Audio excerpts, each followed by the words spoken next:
राधे राधे श्री हरिवंश। आइए आज की लीला में प्रवेश करें। ये लीला महारास की भूमिका है। परसों महारास है, सैटरडे को शरद पूर्णिमा, और हमें महारास में पहुंचना है। सो आज और कल जो भी लीलाएं होंगी वो महारास की ही भूमिका है। आइए प्रवेश करें, देरी ना करें। इस लीला का शीर्षक है को आराधे ईस। क्या क्या कहते हो उद्धव जी? ये संदेश श्याम सुंदर ने हमारे लिए भेजा है। सखी, संभवतः ये कहीं अन्य स्थान पर जाते जाते इधर ब्रज में पथ भूल कर आ गए लगते हैं, अन्यथा यहाँ कौन योग वोग की बात जानता समझता है भला? इंदुलेखा जीजी ने कहा। अरे बहन, ना हो कि पहले बहुत से साधु बाबा यमुना किनारे आकर बसते थे ना, उन्हीं के लिए संदेश होगा। उद्धव जी बेचारे बुराए गए, शीघ्रता में संदेश ले दौड़ पड़े। किसको क्या कहना है ये ना समझ पाए। किंतु अब इस संदेश का क्या होगा बहन? बाबा लोग तो अब टिकते नहीं, आते तो हैं पर कोई एकाध दिन में ही मथुरा की ओर मुंह उठाए चल पड़ते हैं। ये संदेश किसे जाकर सुनाए उद्धव जी? चित्रा की बात सुन रमा बोली, संभव हो कि महर्षि शांडिल्य के आश्रम में इधर कोई योगी आए हों। हमारे श्यामजू तो सभी विद्याओं के पारंगत हैं। जब उद्धव जी व्रज जा ही रहे हो तो उन योगी राज के लिए भी कोई संदेश पठाए दिया। ए प्रिया, इन्हें तनिक महर्षि के आश्रम का पथ दिखा दे, जाकर कह आए। किंतु सखी, हमारे लिए श्याम सुंदर ने जो संदेशा पठाया है सो तो सुन लो। कहीं ऐसा ना हो कि जैसे इस दौड़ा दौड़ी में उद्धव जी साधु बाबा को सुनाना था वह हमें सुना गए, और जो हमें सुनाने वाला संदेश उन जटाधारियों को सुना आए। चंद्रा जीजी की बात सुन सबकी सब हंस पड़ी। उदोजू, फिर तो उनकी जो गत बनेगी सो बनेगी, पर जोगी सर बेचारे मुंह फाड़े तुम्हारे शून्याकाश को घूरते घूरते कहीं चिमटा उठाए तुम्ही को ध्यान धराने आसन लगवाने में ना पिल पड़े। अतः दूसरों जो संदेश काऊ बाबा जोगी को ऋषि मुनि को दियो होए सो हमें सुनाए दो, और अपनी ये योग की गठरी मुठरी उठा के उनको थमाओ। अरे भाग्यवानों, पहले या कि सुन लो। आधे तो पहले से ही बुराए लगते हैं, और तुम सब मिल के या ही और बुराए दोगी। विशाखा जीजी की बात सुन सब चुप होकर उद्धव के समीप सिमट आईं। सुनने को आतुर होकर सब उनका मुख निहारने लगी। उद्धव जैसे मानो कुछ समझ ना पा रहे हों, कभी इधर कभी उधर और कभी हम लोगों की ओर देखे। कहाँ बात है उदोजू, तुम निशंक वह है के श्याम सुंदर को संदेशों कहो, सकुचाने की कोई बात नहीं। ललिता जीजी बोली, मैं ये संदेश किसी ऋषि मुनि के लिए नहीं, तुम्ही सबके लिए लाया हूँ। ये समस्त चराचर जगत निराकार चेतन तत्व से व्याप्त है। जो दृश्य गति अथवा परिवर्तन और वैचित्र दिखाई देता है सो सब सत्व रज और तम इन त्रिगुणों में क्षोभ के कारण है। इन्हीं त्रिगुणों से उत्पन्न पंचभूतों से प्राणियों की देह उत्पन्न हुई है। जीव अपने स्वरूप को ना समझ पाने के कारण ही मेरा तेरा करके सुख दुख अनुभव करता है। कुछ समय मेरुदंड सीधा रखकर आसन लगाकर अभ्यास किया जाए तो मन एकाग्र होने पर हृदय गुहा में स्थित चैतन्य अथवा अपना स्वरूप प्रकाशित हो उठता है। ज्ञान हो जाने के पश्चात केवल एक निराकार ईश्वर तत्व ही बचता है। भिन्नता का आभास समाप्त हो जाता है।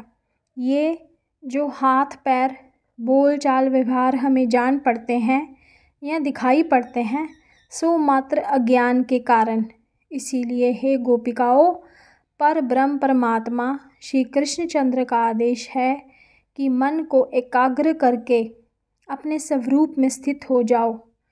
और अरे बहनों, ये उदो महाराज तो सचमुच ही बोराए गए हैं।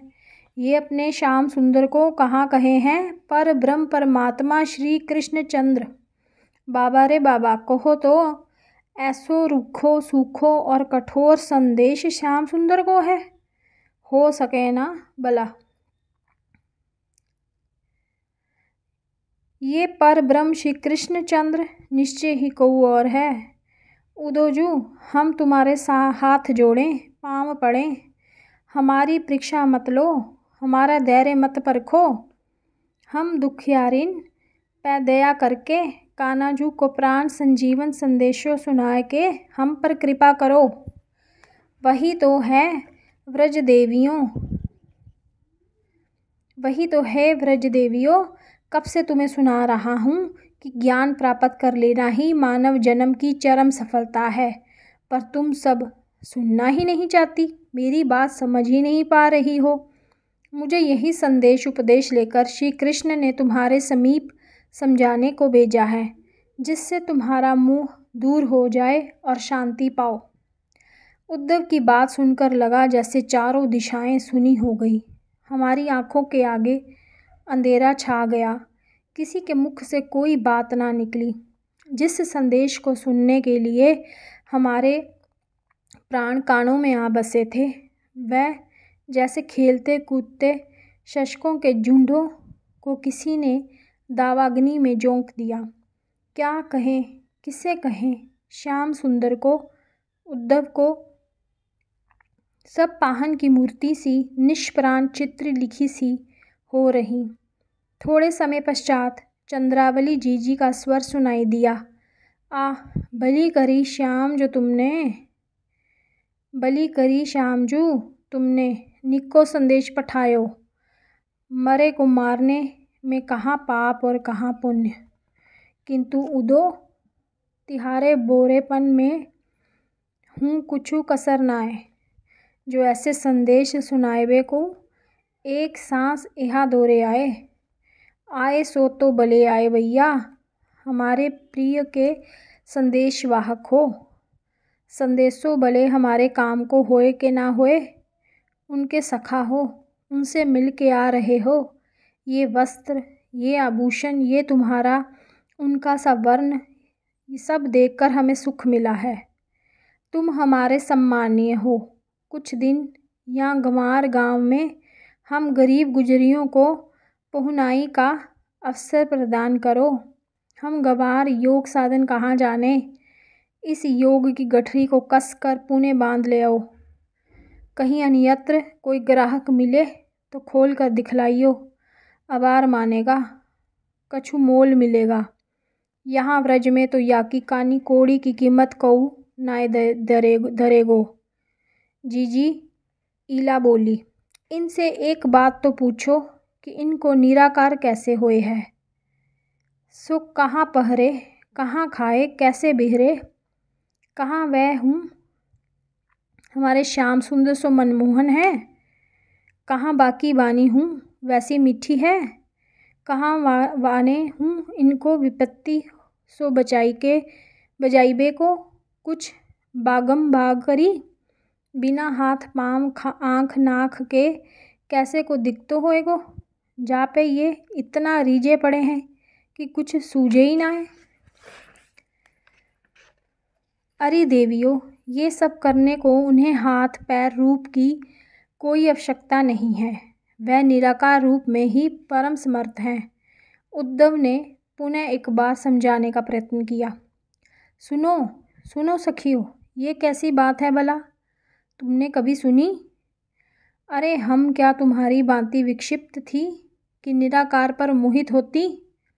वह भुवन मोहन मुख, उसकी माधुरी ने हमारी मति गति हर ली। उद्धव, तुम ना जाने किस सड़े बूढ़े निराकार को देख आए हो कि प्रशंसा में जीभ ही नहीं थकती। एक बार देखा होता तुमने हमारे व्रज वल्लभ को, सुनी होती एक बार उस बांसुरी की वह त्रिभुवन मोहिनी तान, देखी होती तुमने वह छटा जो हमारे लिए उन्होंने 7 दिन तक गिरिराज को उठाए खड़े रहे। क्या क्या कहें। सवेरे शाम वह गायों को दुहना, सिर पर नोवना लपेटे, उनका वह गोपाल रूप, बछड़ों गायों को के गलों में बाहें डालकर उन्हें दुलारना, बातें करना, उनकी वह हंसी, सच कहती हूँ उद्धव, उनकी वह मुस्कान, वह हंसी, उसने हमें कहीं की ना रखा। हम कब अपना और पराया भूल कर उनका चिंतन करने लगी। हमें स्वयं स्मरण नहीं है। अब तुम ना जाने किस निर्गुण की बात करते हो। भला गुण के बिना कौन किसको अच्छा लगता है। तुम ही कहो। तुम्हारा वह कंस, उसमें तो कोई गुण नहीं थे। कितना अच्छा लगा तुम्हें। कौन कौन रीझ पड़े उस पर। फिर तुम्हारे कृष्णचंद्र ने निर्गुण निराकार होकर बिना हाथ पैरों के ही उसे मार डाला। जैसे बिना हाथ पैर का तुम्हारा ईश्वर, वैसे ही बिना हाथ पैर की तुम्हारी बातें। हमारी तो यही समझ में नहीं आता कि किस बात के लिए तुम उसकी इतनी प्रशंसा कर रहे हो। हमें क्या समझाना चाहते हो। क्या सचमुच ही श्याम सुंदर ने तुम्हें ये सब हमें समझाने को भेजा है। चित्रा ने पूछा। हाँ, उद्धव ने सिर हिला दिया। बेचारे बोलते भी क्या। धन्य हो मोहन, ललिता जी निश्वास छोड़कर बोली। हमें भेजने को तुम्हें दंड, कमंडल, सिंगी, शैली और मुद्रा ही जूटी, जटा और भस्म के उपदेश करके हमारे गोरस दान का बदला बलि भांति चुका दिया तुमने। हम तो वह सब भी कर लेती, पर हमारे मन को हमारे समीप छोड़ जाते कि तुम्हारी इन बातों का पालन कर पाती।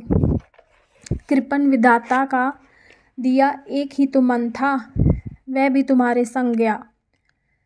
अब कहो तुम्हारे इस निराकार ईश्वर की आराधना कौन और कैसे करें। हमारी आँखों से, सांसों से, मन से क्षण भर भी तुम टलते नहीं। तब उस निराकार की बातें कैसे सोचें। तुम बुरा ना मानना कि हमने तुम्हारी बात को महत्व नहीं दिया, किंतु उपाय क्या करें। इससे तो यही ठीक होता है कि पहले इस निराकार को मन में ठूंस लेने के पश्चात ही हम तुम्हारे दर्शन पाती। पर तब हम क्या जानती थी कि एक दिन ऐसा भी आएगा कि तुम अपनी रूप माधुरी के स्थान पर कोई निराकार भेजोगे, जिसे चारों दिशाओं में आंखें फाड़ कर देखने पर भी हम देख नहीं पाती। हमारे साथ बोलने, खेलने और खाने, विविध लीलाएं करने के स्थान पर मेरुदंड सीधा करवाकर नासाग्र को देखने का व्यायाम करने को कहोगे।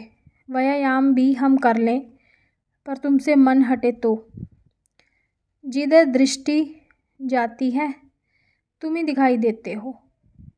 तुम्हें हम कैसे भूलें। व्रजभूमि पर अब भी तुम्हारे पदचिन्ह अंकित हैं।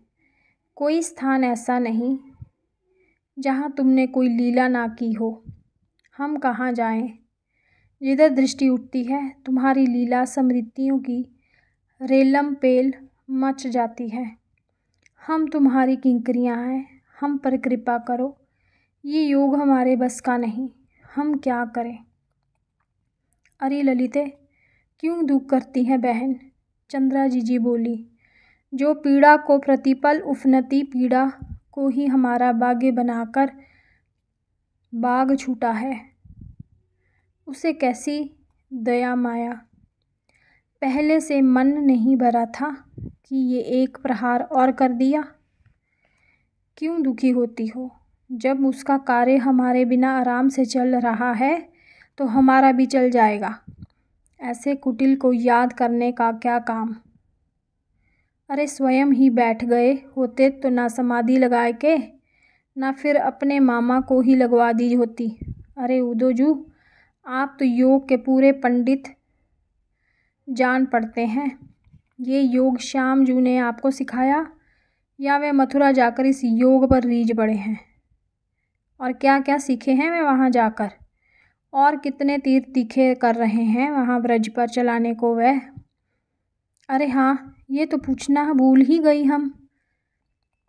तो गांव की बोली वाली गंवार गुजरियाँ हैं उदो, बिना जाने सोचे समझे रीझ पड़ी उन पर। किंतु तुम्हारे मथुरा की नारियां नागरिकाएं चतुर हैं, समझदार हैं। उन पर भी श्याम सुंदर का मोहन मंत्र चला है कि नहीं? वह क्यों आने लगी उनकी चिकनी चुपड़ी बातों में? रंग देवी की बात सुन श्री श्यामा जो बोली, मेरी बोली सखियों, श्याम सुंदर एक ही चतुर शिरोमणि है। किसी को लुभाने को उनकी एक चेष्टा ही बहुत है। फिर जो कोई उनका रूप देख ले, हंसी देख ले, बात सुन ले, उनकी चाल, उनकी वह अनियारे दृगों की लाल डोरों से सज्जित दृष्टि देख ले, तो फिर त्रिभुवन में कौन है जो आपा ना भूल जाए।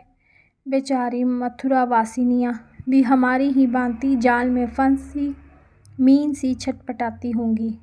कौन जाने बहन, वह ठहरी चतुरा, हमारे नंदनंदन को ही उन्होंने अपने प्रेम पाश में समेट लिया होगा। लाख छूटने का उपाय करने पर भी छूट ना पाते होंगे, तो निराश होकर हमसे पीछा छुड़ाने को ये जोग की गठरिया उदोजू के माथे धराकर पठाए दी कि अब आशा छोड़कर सब की सब भस्म जटा वलकल धारण कर अलख हो जगाओ। उदोजू, तुम्हारी व मथुरा में सब कारे ही कारे बसे हैं। एक तुम्हारो वो आयो श्री कृष्णचंद्र, कारण को सरताज, हमने वापर सर्वस्व न्यौछावर कर दिनो। खा पी कर कोटिक उद्यम मचा, बलवान बनके नंद नंदन ते वासुदेव देवकी नंदन बनके हमारो सब समेट कर चलतो बनो। एक वो अक्रूर आयो, जाने कौन ने वाको नाम अक्रूर धर्यो। मीठो मीठो बोलकर हंस हंस कर हमारी आंखें हूँ निकार ले गयो। और एक तुम पधारे, वाई कारे के परम सखा, स्वयं हूँ कारे। उपदेश की खेप बरी के हमारो हितु बनी के, अपनो बनज फैलाए कहो। प्रेम त्यागी के वैरागन हो जाओ। वाह महाराज, इला ने कोहनियों तक हाथ जोड़े। हम बाज आई, अपना व्यापार समेटो।